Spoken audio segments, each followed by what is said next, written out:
So what if the biggest revolution in electric cars wasn't the battery, but something tiny, hidden inside the wheel and weighing just 7 kilograms?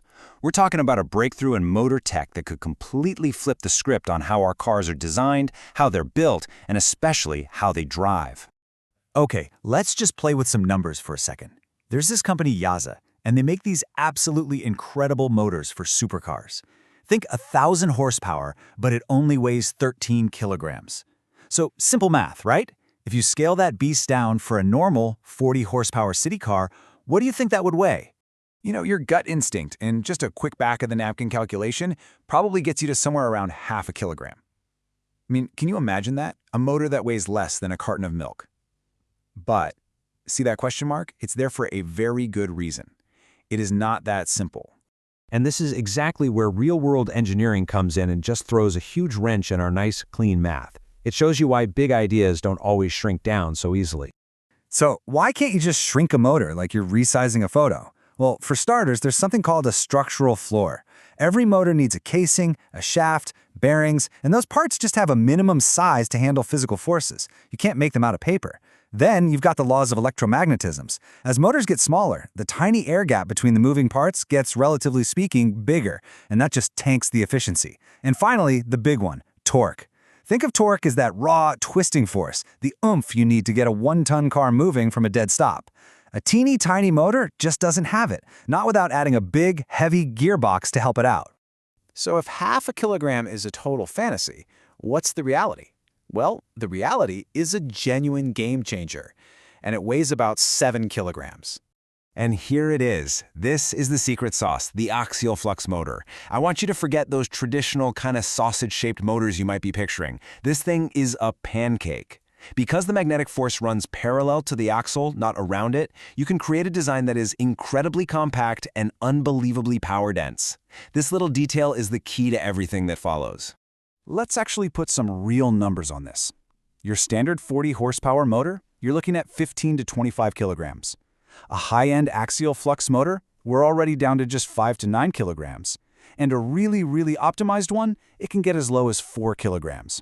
So you can see, we're not just making a small improvement here. We are in a completely different league of lightweight performance. And just to really drive this point home, a standard industrial motor with that same 40 horsepower can weigh a staggering 150 kilograms.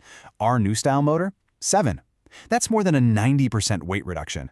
This isn't just an improvement, it's a total reinvention of what a motor can be. Okay, so what happens when we take this incredible piece of technology and multiply it? What if we don't just use one? What if we put 4 of these little motors into a totally normal, everyday family car? Well, 4 of these motors gives you a total of 160 horsepower. Now look, that might not sound like a supercar number, but it's right in the sweet spot for a modern family car. That's about the same power as a Volkswagen ID.4 or a top-of-the-line Honda Civic. It's plenty of get up and go for your daily drive. Now, for years, putting motors in the wheels has had this one huge deal-breaking problem. It's called unsprung mass. That's all the weight your suspension doesn't hold up, the wheel itself, the brakes, and so on. Too much of it, and it just ruins the car's handling. It makes the ride feel like you're driving on rocks. But here is the magic trick. At just 7 kilograms, this new motor weighs less than the heavy brake assembly it can replace. The problem doesn't just get smaller, it basically vanishes. And the benefits just keep stacking up. A traditional EV has a big central motor, a gearbox, driveshafts.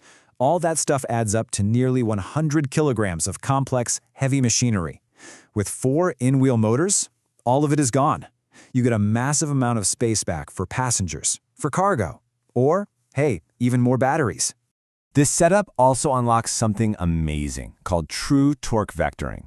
The car's computer can instantly control the power going to each individual wheel, down to the microsecond. So forget that clunky old stability control that slams on the brakes. This system just spins the outside wheels a little faster in a turn. The result? The car feels like it is literally glued to the road, like it's on rails. This is a massive, massive safety improvement, especially in the rain or snow. Okay, this all sounds great in theory, I get it, but what about the real-world hurdles? The regulations, the practical nitty-gritty engineering problems that have to be solved before this hits the road. Let's break those down. So let's start with the big one, safety. Regulations, especially in Europe, are incredibly strict, and they demand that your physical mechanical brakes, your brake pedal, must be able to handle 100% of an emergency stop, even if the car's entire electrical system goes completely dark. You simply can't just rely on the motors to stop the car. But this creates a new, kind of weird problem. See, if the motors are doing 90% of the braking every day, your regular mechanical brakes will almost never get used. And what happens to unused iron brakes? They rust, and they rust fast. So how do you solve that? Well, there are a couple of brilliant solutions. First, you change the materials. You can use rust-proof tungsten carbide coatings or even lighter aluminum matrix composites. And second, you use software. Modern EVs already do this. They have brake wipe cycles that just subtly tap the brakes every so often to scrub them clean, and you don't even notice it's happening. So let's build our whole wheel assembly right now. We've got our 7-kilogram motor. Let's add a super light 2.5-kilogram brake rotor made from that non-rusting composite stuff, a simple aluminum brake caliper, the hub, the bearings. What's the grand total? 14.5 kilograms. And what's absolutely incredible about this is that this entire smart assembly, motor, brake, everything, weighs about the same as a conventional, totally dumb wheel assembly on a car like a BMW 3 Series today. You get all that extra performance and intelligence for basically zero weight penalty. So, the technology is here. The engineering problems, they're solved. Which brings us to the final and, let's be honest, the most important question of all. What's this gonna cost? And yeah, this is the big hurdle. Every electric motor needs a brain. It's called an inverter, to turn the DC power from the battery into the AC power the motor actually uses. Right now, putting 4 small inverters in a car is just more expensive than using one big central one. You're basically quadrupling one of the most expensive electronic components in the whole car. But this is where all the trend lines are our friend. First off, the price of the advanced power electronics that make these inverters work is dropping incredibly fast.